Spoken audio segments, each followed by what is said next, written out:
Research has shown a clearly identified need that we share more stories of survival. Stories of individuals who have had firsthand experiences with suicidal thoughts or even behaviors and have continued to persist, to survive, to live, to overcome. I believe that the word survivor denotes a sense of courage, of hardship, of resilience, and of strength. So what about you? If you've survived a suicide attempt, do you celebrate the anniversary? You know that over 90% of individuals who have survived a suicide attempt do not later die by suicide, but go on to lead meaningful lives.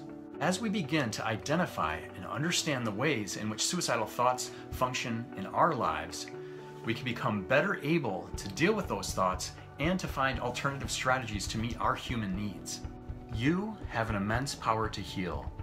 It does take time, but you will cherish so many moments along the way and it will get better. No person on this earth is destined to die by suicide, including me.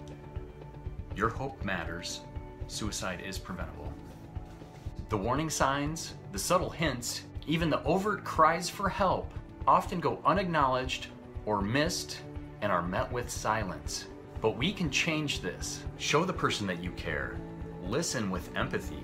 Give them your time, your patience, and your caring presence. Just as there are things we can do to improve and maintain our general health, coping, and well-being, there are also things we can do to help us through those moments of acute crisis. So if you are someone who has struggled with thoughts of suicide, or if you've survived a suicide attempt, or if you have someone in your life that you're worried about, the first thing that I would recommend is that you practice using those crisis helplines yourself, or with that other person, increasing the amount of time and distance between a person and the lethal means with which that person might attempt suicide. And it saves lives. If there is a silver lining to this, it is that I am not speaking to you from a stance of shame right now. Shame, as I had mentioned in prior videos, can be life-threatening.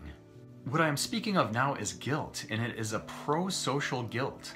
Multiple studies have now demonstrated that media portraying personal experiences of overcoming suicidal thoughts by use of positive coping strategies and help-seeking behaviors can have a protective effect against suicide. Now, this protective effect has been dubbed the Papageno effect. I believe that in many ways, shame leads to silence, and silence leads to more shame, but we can break that cycle.